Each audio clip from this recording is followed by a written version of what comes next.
राष्ट्रीय सेवा योजनेत विद्यार्थी दशेपासून मी राहिलेलो आहे. आत्ताही महात्मा बसवेश्वर महाविद्यालयाचा कार्यक्रम अधिकारी आहे. गेली 17-18 वर्ष मुलासोबत राहण्याचा जो अनुभव आहे तो एक आनंददायी असा आहे. बाहेर गेलात कुठेही की असं म्हणतात की आजची मुलं बिघडली आहेत. तसं माझा NSS मध्ये किंवा सांस्कृतिक विभागात कुठलाच अनुभव नाही.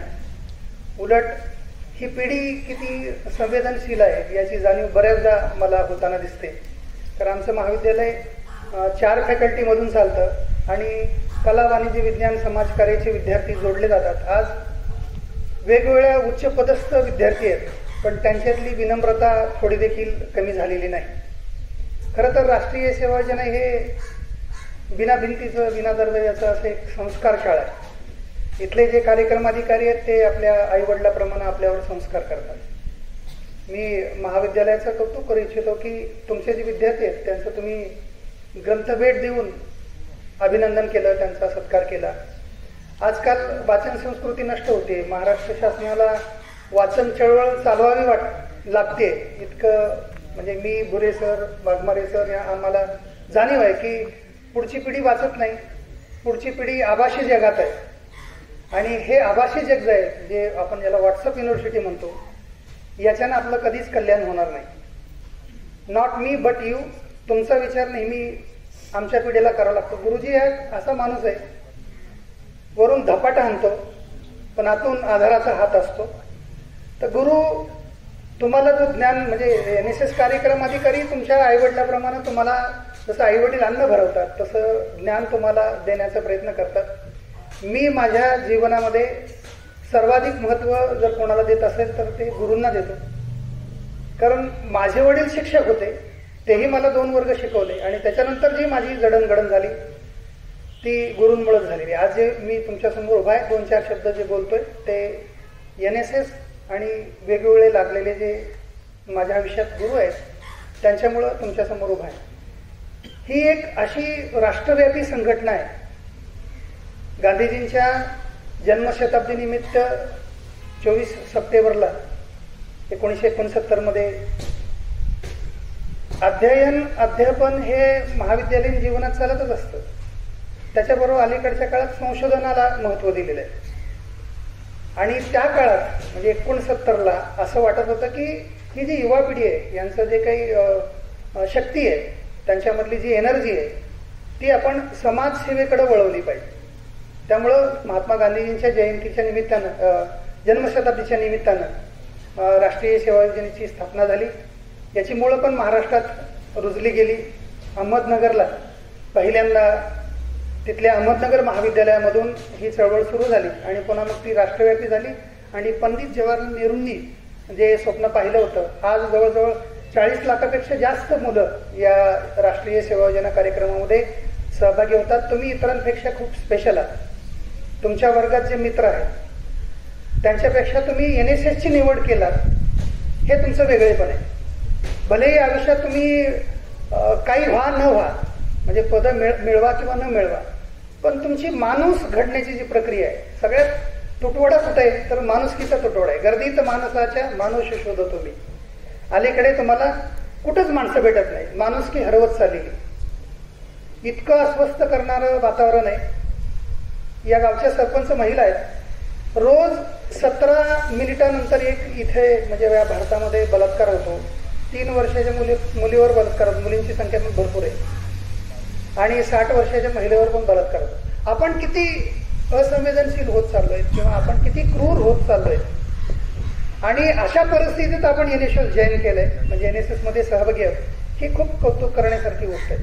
मी 93-94 पासून, कारण मी भूकंपग्रस्त विद्यार्थी आहे, मला त्यावेळेसच जाणवलं की सहकार्य करणं किती गरजेचं आहे. एक भिंत बाजूला पडली, एक भिंत मागे पडली, दुसरी भिंत दुसऱ्या बाजूला पडली आणि समोरची भिंत मात्र अर्धी पडली आणि त्यावर उभा राहून मी बाहेर आलो.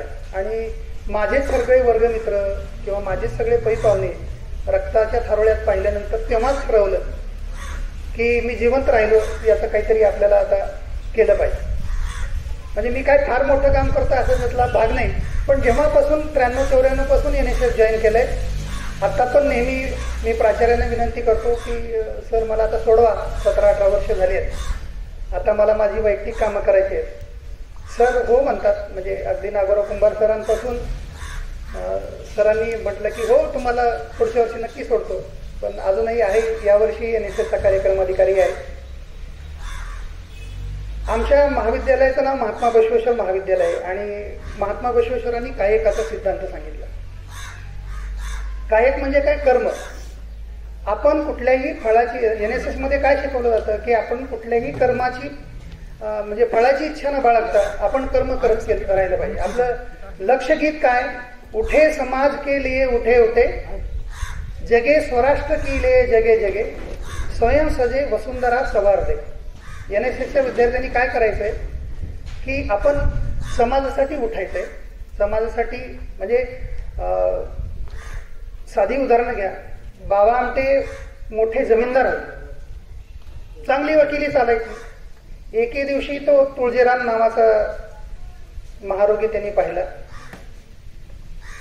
खूप पाऊस पडत होता आणि त्या पावसापासून बचाव व्हावा म्हणून तुळजीराम काय करत होता की ते जी गोणी आहे, पोतं आहे, ते पुन्हा पुन्हा लपेटत होता आणि पावसाचं पाणी पडू नये म्हणून प्रयत्न करत होता. बाबा आमटेने ते पाहिलं, किळस आली. तुम्हाला आम्हाला जे होतं कुष्ठरोग्याला पाहून, आता रोग कमी झालाय पण कुष्ठरोग्याला जे पाहून होतं ते त्यांना पण झालं. किळस आली, मळमळ व्हायला लागली आणि तसेच ते थेट घरी गेले. आता एवढा मोठा जमीनदार माणूस घरी गेल्यानंतर अस्वस्थ होते. घडलेली गोष्ट सगळी सांगितली, त्यांना राहवलं नाही.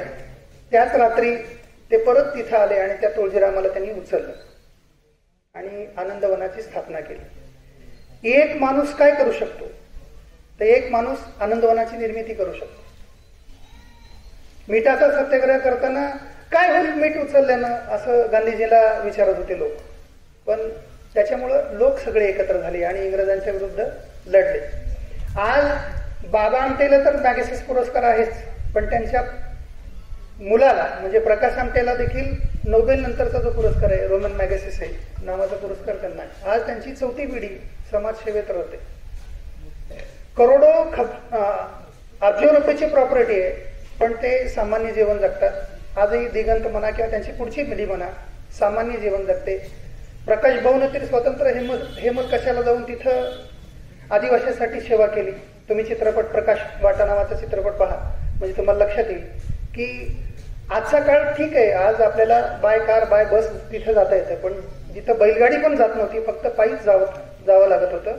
म्हणजे महत्वाचं सांगायचं मला काय यातून की आपण जेव्हा आपल्या व्यक्तिमत्वाचा विकास करत असतो, आपण जेव्हा घडत असतो, तर आपलं एक ऋण, जसं मातृ ऋण आहे, पितृ ऋण आहे, तसं आपलं एक ऋण आहे समाज ऋण. समाजाप्रती आपण काहीतरी केलं पाहिजे. दुसरं एक महत्वाचं नाव आहे अण्णा हजारे यांनी. मिलिटरीत होते, कानाजवळून गोळी गेली, परतत होते. रेल्वेत विचार आला काय करावं. एक पुस्तक विकत घेतलं. आता सरांनी विवेकानंदाचं पुस्तक मुलांना भेट दिलं. त्यासारखंच विवेकानंदावरचं पुस्तक त्यांनी अभ्यासलं आणि आजही ते घरी गेले नाही. त्यांचं राळेगण सिंधी नावाचं गाव, त्याला त्यांनी राळेगण सिद्धी बनवलं. 40-45 हातभट्ट्या होत्या म्हणजे दारू मिळायची. आज त्या गावात अंतर्गत गटारी आहे. आज त्या गावात नापासांची शाळा आहे. आज इतकं इरिगेशन आहे तिथं, म्हणजे पाटबंधारी इतकं आहे, म्हणजे काम इतकं झालंय, पाण्याचं काम इतकं झालंय की विचारू नका. पोपटराव पवार हे एक मोठं नाव आहे. तो क्रिकेटमध्ये, रणजी क्रिकेटमध्ये खेळत होता. खेळला असता तर आजही त्याचं नाव राहिलं असतं. म्हणजे क्रिकेटमध्ये झहीर खान बरोबर वगैरे त्यांनी खेळलेलं आहे. पण एके दिवशी दुपारच्या वेळेला घरी सगळेजण टीव्ही बघत होते आणि हाही बसला होता आणि त्यांचा भाचाही बसला होता. पिक्चर चालू होता, एक गाव 12 भानगडी, सगळ्या गावात असतात. आणि भाचा म्हणाला, मामा काय हो, पण याच्यातला सरपंच होऊ नको. त्यांनी जवळजवळ 25 वर्ष गाव सांभाळलं. हिवरे बाजार नावाचं गाव. मी त्या गावाला जाऊन आलोय, राळेगण सिद्धीला जाऊन आलोय, हेमल कशालाही जाऊन आलोय, आनंदवनलाही जाऊन आलोय. इतकी ध्येयवेडी माणसं. म्हणजे पोपटराव पवार आज आंतरराष्ट्रीय दर्जाचे वक्ते आहेत.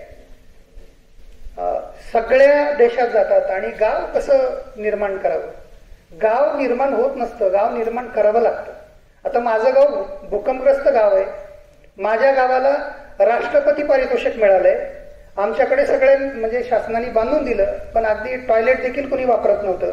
कारण मंदिराच्या जवळ जी घरं आहेत ते म्हणाले कसं काय मंदिराच्या बाजूला जायचं, टॉयलेटला जायचं.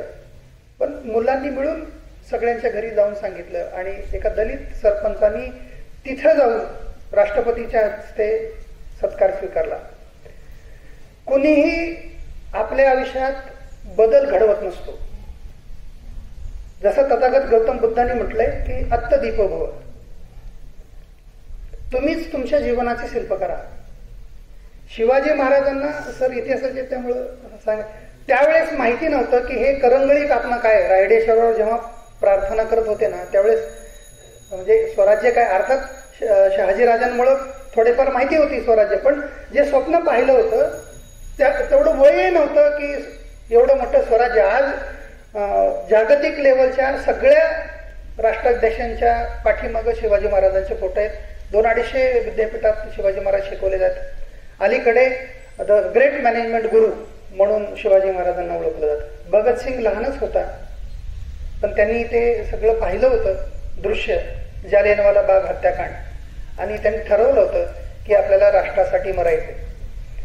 एक तरुणच असा वर्ग आहे आपल्याकडे. आता आपण सगळे भारत देशातले जवळजवळ 60% सगळे तरुण आहोत आपण, आणि काही दिवसांत सगळे म्हातारे होणार. आमचे रवी बापटले नावाचे मित्र आहेत, तुम्हालाही सगळ्यांना माहिती असतील. ते म्हणतात आपला देश तरुणांचा आहे, पण हा देश येडसगस तरुणांचा आहे, हा देश व्यसनाधीन तरुणांचा आहे, हा देश जो आहे तो मोहजाळात अडकणारा म्हणजे समाज माध्यमात अडकणारा असा देश आहे. याच्यातून आपल्याला सगळ्यांना बाहेर पडायचं. तुम्ही लक्षात घ्या, आम्ही जे तुमच्या समोर येतो, तुमच्यासाठी येतो, तर आमच्या वेळेस बरं झालं सर आपण प्राध्यापक झालो, मोबाईल नव्हता, त्यामुळे असता तरी कदाचित आपण नसतोय. पण अलीकडचं जे काही बदललेलं सगळं भयान वास्तव आहे, क्षणाक्षणाला जो काही भ्रष्टाचार आहे किंवा बेरोजगारी आहे, आणि यातून आपल्याला उभं राहायचं आहे. उभं राहण्यासाठी दुसरा कोणीही येणार नाही. ए 24 आरे चक्र के तुमच्या त्या NSSच्या लोगोमध्ये जो चाक आहे तो आपल्याला अष्टप्रहर जागर राहण्याचं सांगतो. ए 24 आरे चक्र के हमसे प्रतिपल कहते, सावधान 24 घटते हम्मे हे बल भरते. आपल्याला आपल्यासाठी सज्ज व्हायचंय, आपल्या व्यक्तिमत्वाचा विकास करायचा आहे, आणि त्याच्याबरोबर आपल्याला समाजाचं ऋण फेडायचं आहे. जेवढं काही आपल्याला करता येईल, म्हणजे आता मी ज्या गावात 17-18 वर्ष NSSचा कार्यक्रम अधिकारी, तर माझ्या कळत नकळत खूप ठिकाणी गावोगावी शौचालय झाली, खूप ठिकाणी जलसंधारणाची कामं झाली, कळत नकळत. मला काही वेगळं घ्यावं लागलं नाही, सगळं मुलांनीच केलं, मी फक्त निरीक्षण करत होतो. पण आज हरंगुळसारखं गाव, म्हणजे लातूरला पाण्याची टंचाई असते, पण हरंगुळमध्ये पाण्याची पातळी म्हणजे आजही 20 फुटावर गेलं तर हरंगुळमध्ये पाण्याची पातळी उच्च स्तरावर आहे. कारण तिथे वेगवेगळ्या पद्धतीनं पाणी अडवा आणि पाणी जिडवा हे काम केलेलं आहे. NSS खूप मोठं काम करत असतं, ज्याचा काही तुम्हाला कोणी सांगितलं असेल नसेल, पण केरळमधलं कोट्याम नावाचं गाव आहे, 100% साक्षर गाव आहे, ते फक्त NSS मुळे. आपल्या स्वामी रामानंद तीर्थ मराठवाडा विद्यापीठाने कुलगुरू जनार्दनजी वाघमारे सर असताना एक गाव दत्तक घेतलं, त्याचं पुनर्वसन केलं. तर काय करू शकतो, जी शक्ती आहे संघटन शक्ती, ती प्रचंड काम करू शकते.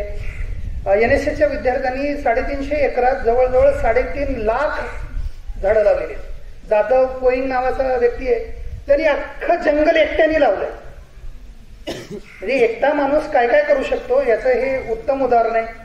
पूर झाला, भूकंप झाला, तेव्हा NSSची मुलं असतात. पाणलोट क्षेत्र विकासासाठी भरीव काम विद्यार्थ्यांनी केलेलं आहे.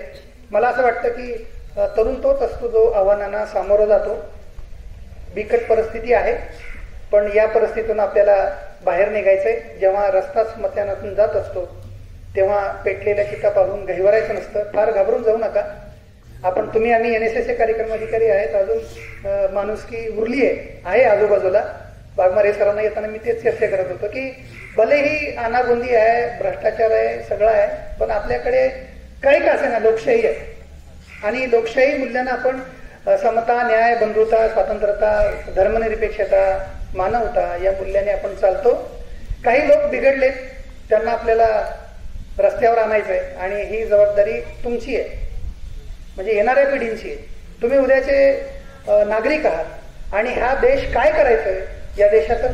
म्हणजे एक तत्ववेत्ता आहे पाश्चात्य, तो म्हणतो की तुम्ही मला तुमच्या देशातल्या तरुणांच्या ओठावरचं गीत सांगा, मी तुम्हाला तुमच्या देशाचं भविष्य सांगतो. आता तुम्हीच पहा की तुमच्या ओठावर कुठली गीत आहेत. म्हणजे उठे समाज के लिए उठे उठे हे गाणं आहे का अजून दुसरं कुठलं गाणं आहे. तारुण्यात ठीक आहे, पण त्याच्या पुढं जाऊन म्हणजे प्रेम, व्यक्तिजीवन हे सगळं बरोबर आहे, पण त्याच्याही पुढे जाऊन आपल्याला या देशाचं ऋण फेडायचं. म्हणजे जर भगतसिंग नसते, राजगुरू नसते, सुखदेव नसते, टिळक नसते, गांधी नसते, आंबेडकर नसते, शाहू फुले जर नसते, तर मग आज आपण कुठल्या परिस्थितीत राहिलो असतो याचा विचार करा. मिळालेलं स्वातंत्र्य जर आपल्याला टिकवायचं आहे, मिळालेला संवैधानिक हक्क जर आपल्याला टिकवायचे आहेत, न्याय समता जर आपल्याला आणायची आहे, तर आपल्यालाच उभं राहायला पाहिजे. काळ नेहमी काय आपल्याला अनुकूल नसतो, काळ बदलायला काही वेळ लागत नाही. जी परिस्थिती श्रीलंकेची झाली, जी परिस्थिती बांगलादेशची झाली, जी परिस्थिती नेहमी पाकिस्तानची असते, ती सगळी परिस्थिती जर्मनीमध्ये तीच परिस्थिती चालू आहे. जागतिक म्हणजे आज तर बरं झालं म्हणजे पंतप्रधान आपण मनमोहनजी सिंग यांना श्रद्धांजली अर्पण केली. माणसाला इथं मरणात खरोखर जग जगते, आधी मरण आणि मग आमरण पडते. जेव्हा माणूस जगत असतो ना त्याला हेटाळणी सहन करावी लागते.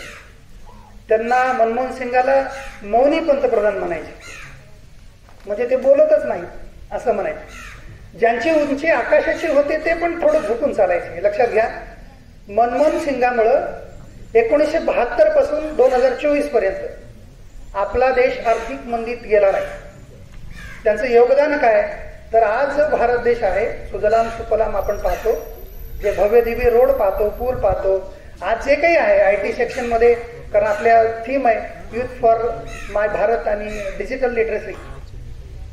ही जी डिजिटल लिटरसी आहे ना, ही स्वप्न राजीव गांधींनी पाहिली, ही स्वप्न नंतरच्या पंतप्रधानांनी पाहिली आणि ती साकारली. देश काय कोणा एका दुसऱ्यामुळे नाही चालत, स्वातंत्र्य काय एका दुसऱ्यामुळे नाही मिळत, तर सगळ्यांनी त्यासाठी झटावं लागतं, मरावं लागतं आणि मेल्याशिवाय स्वर्ग दिसत नाही. ही वस्तुस्थिती आहे. ग्राम सुधारणा जर करायची असेल, तुमच्या आमच्या गावात देखील ही जर करायची असेल, तर तुम्ही आम्ही सर्वांनी मिळून हा प्रयत्न केला पाहिजे. आणि एक सुसंस्कारित पिढी जोपर्यंत, म्हणजे मी पण NSS मध्ये होतो, मी तुमच्यासारखं 2 शिबिरं केली, बरं झालं मला 5 मार्क प्राध्यापक होताना मिळाले, आता आपला संबंध तुटला, असं जर विचार केला असता तर आज मी तुमच्यासमोर नसतो. थोडं आपलं काहीतरी वेळ काढून, म्हणजे आम्हालाही संसार आहे, आम्हालाही कुटुंब आहे, सगळ्यांनाच आहे, पण आम्ही विचार करतो की महाविद्यालयाचं नाव, आपल्या गावाचं नाव, आपल्या आईवडिलांचं नाव, ज्या संस्कारातून आपण आलो त्या संस्कारातून केवळ अर्थार्जन नाही तर समाजाचं ऋण फेडण्यासाठी, आणि समाजाचं ऋण फेडलं काही का असेना, थोडंफार का असेना, काय आम्ही काही सगळेजण लगेच झाडून काढत नाही किंवा लगेच काही खड्डा खणत नाही, पण ही प्रेरणा देखील खूप महत्वाची असते, जी ज्याच्यामुळे आपण लढत असतो. नुसतं लढ म्हणणारे लोक देखील कमी झाले, पाठीवर थाप देणारे लोक देखील कमी झालेत. आज आपण इतके कंजूस झालो, इतके म्हणजे आपली सगळी वृत्ती दळभद्री झाली की कौतुक वाटतं की शिवजागृती महाविद्यालय हे प्रयत्न करतं की आता मुलींची संख्या, मुलांची संख्या आणि प्राध्यापकांची संख्या, प्रयत्न छोटा आहे, प्रयत्न चिमणीचा आहे, खारुताईचा आहे, पण हा प्रयत्न आहे हे खूप महत्वाचं आहे. सगळीकडे अंधार पसरल्यानंतर एक जे आशेचा किरण असतो तो NSS आहे. राष्ट्रीय सेवा योजना हा उद्याचं भविष्य आहे. आता आमच्या महाविद्यालयाचे राष्ट्रीय सेवा योजनेचे कार्यक्रमामध्ये म्हणजे सांगायचं म्हणजे सुषमा अंधारे आमच्या महाविद्यालयाचे विद्यार्थिनी आहेत, NSS मधून घडल्या.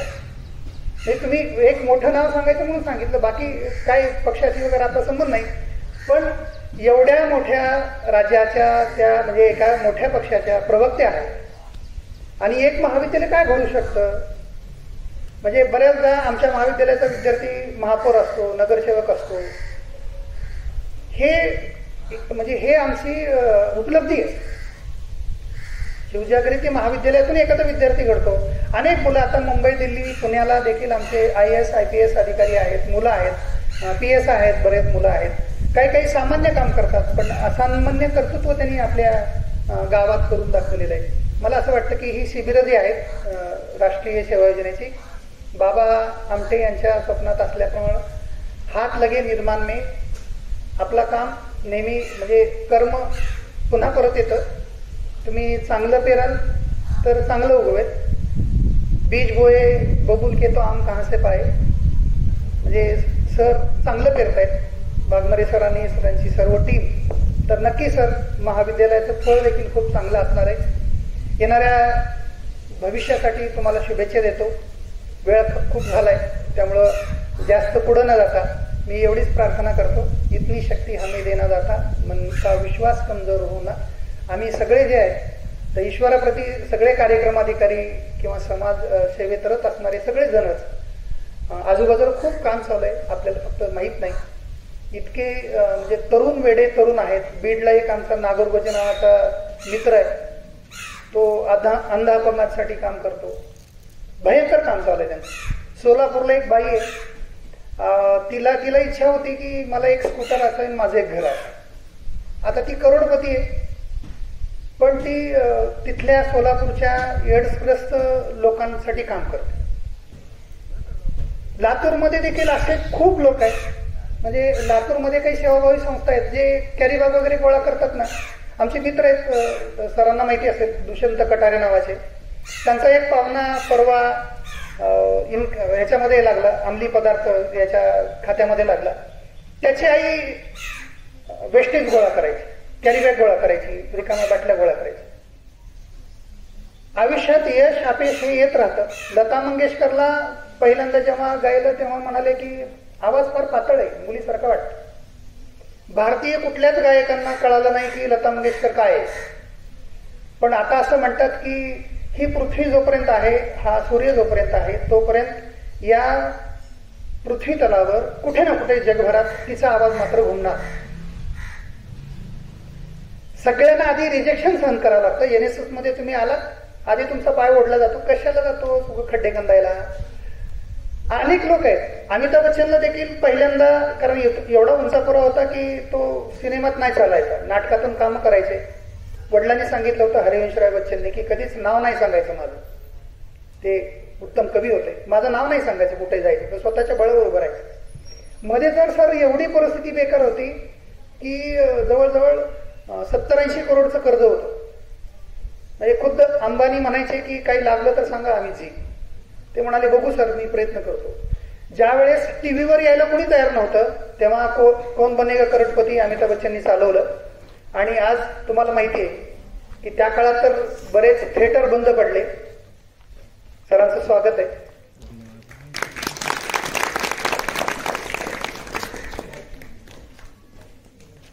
तर कुठलाही जो प्रयत्न असतो पहिल्यांदा तो प्रयत्न आहे, त्याचं कौतुक होत नाही.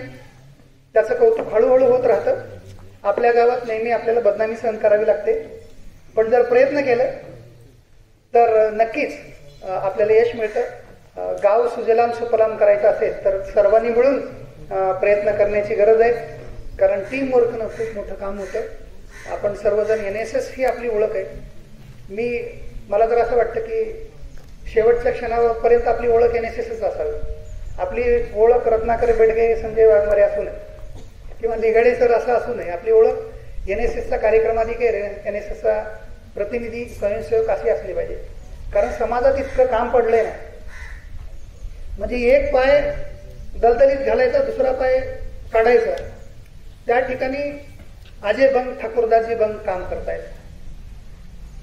म्हणजे दुर्गम भागात लोक काम करणारे आहेत. फक्त आपल्याला माहित नाही की इतकं मोठं काम चालू असतं.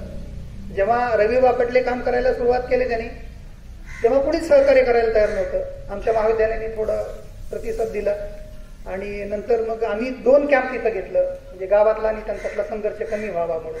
एकीकडे दान करणारा माणूस त्याच गावचा आहे, 10 एकर जमीन दान करणारा माणूस त्याच गावचा आहे आणि संघर्ष करणारी माणसं पण त्याच गावची आहेत. पण विचार करा, रवी बापटलेंनी ॲसेट घेतला, त्यामुळं आज कितीतरी एड्सग्रस्त मुलांना त्यांना जगण्याचा जो अधिकार आहे, म्हणजे ते 10 वर्षापूर्वीच मेले असते, आता त्यांचे कुटुंब फुलले. मुद्दा हा की आपण जर प्रयत्न केला, छोटासा प्रयत्न केला, तर बऱ्याचदा सगळं वाचवू शकतो. मला असं वाटतं की बाकीचं देशात दुसऱ्याकडं काय चालू आहे महत्वाचं नाही. आपण आपल्या घरापुरतं आपलं घर स्वच्छ ठेवायचं, आपलं अंगण स्वच्छ ठेवायचं, आपलं गाव स्वच्छ ठेवायचं. सगळ्यांनी केलं तर देश आपोआप स्वच्छ राहणार आहे. आणि मानसिकता पण आपण नेहमी चांगली ठेवायची, दुसऱ्याचं हीच सांभाळायचा प्रयत्न करायचा. आणि ईश्वर सेवा काय असते, हीच ईश्वर सेवा असते. आपण मंदिरात जाऊन काय करतो तर हेच करतो, प्रार्थना करत असतो. आपण जर काम केलं ना, युगे 28 विठेवरी उभा जो आहे ना पांडुरंग, बरं ना, वीट फेकली ऐकला असेल तुम्ही, आणि तो तिथं उभा आहे, तो अजून जागेवर हालत नाही. कारण त्यांचा खरा भक्त जो आहे पुंडलिक महाराज अजून कामात आहे, आई वडिलांची सेवा करतायत. खऱ्या भक्ताला कुठंच जायची गरज नाही. कांदा मुळा भाजी अवघी विठाई माझी, तुमच्यापर्यंत ईश्वर आहे. आपल्या कामात आपला देव, कर्म हाच देव, सत्य हाच परमेश्वर आहे. परमेश्वर हाच सत्य आहे. ही जाणीव जोपर्यंत आपल्याला होत नाही, काही होणार नाही. आपण होतो मातीचे आणि आपली होणार माती आहे. त्यामुळे कुठल्याही गोष्टीचा पद, पैसा, प्रतिष्ठा, धन, कुठल्याही गोष्टीचा सौंदर्य हे काही दिवसानंतर सगळ्यांचं जाणारच आहे. त्यामुळे त्यात न अडकता, फार मोठं व्याख्यान नाही जाणार, पण एवढंच म्हणायचं की हे सगळं जाणार आहे, तर मग चांगल्या कामासाठी का जाऊ नये. आज जे भाषण झालं तर खूप म्हणजे तरबेज मुलं होती, वाटत नव्हतं पहिल्यांदा दुसऱ्यांदा बोलतायत. आम्ही असेच घडलोय. म्हणजे पहिल्यांदा मला आठवण झाली 93-94ला मी मुरुमच्या महाविद्यालयात NSSचा विद्यार्थी म्हणून पहिल्यांदा जेव्हा बोलत होतो, तेव्हा सर पण म्हणत होते फार छान बोलतोय. मग माझ्याकडेच होतं गुप्त ते स्वागत गीत मीच म्हणायचं, सूत्रसंचलन मीच करायचं, प्रास्ताविक मीच करायचं, आभारही मीच करायचं, आणि पुन्हा जाऊन पोळ्या भाजायचं पण काम आम्हालाच करावं लागायचं. त्यावेळेस कोणी मिळत नव्हतं. आणि योगायोगानं आता ते सगळं जमतं, कारण त्या काळात कष्ट केलेले आहे. तर कष्टाला पर्याय शोधू नका, व्हॉट्सअप युनिव्हर्सिटीच्या मागे लागू नका. कमीत कमी वेळ जर ज्यांचा बघा, रिपोर्ट येतात आपल्याला किती वेळ आपण मोबाईल बघतो, ते थोडं आठवड्याला बघत जा. जेवढा वेळ तिथला कमी करून आपण पुस्तकात घालू तेवढं आपलं भलं होणार आहे. रात्रंदिवस मेहनत करा. मनोज शर्मा जर 12वी नापास होऊन जर IPS अधिकारी होऊ शकतो, तर आपण का नाही होणार. दुसरा मनोज शर्मा नळेगावच्या महाविद्यालयात जन्माला यावा एवढी अपेक्षा व्यक्त करतो. इथेच थांबतो. जय हिंद, जय महाराज.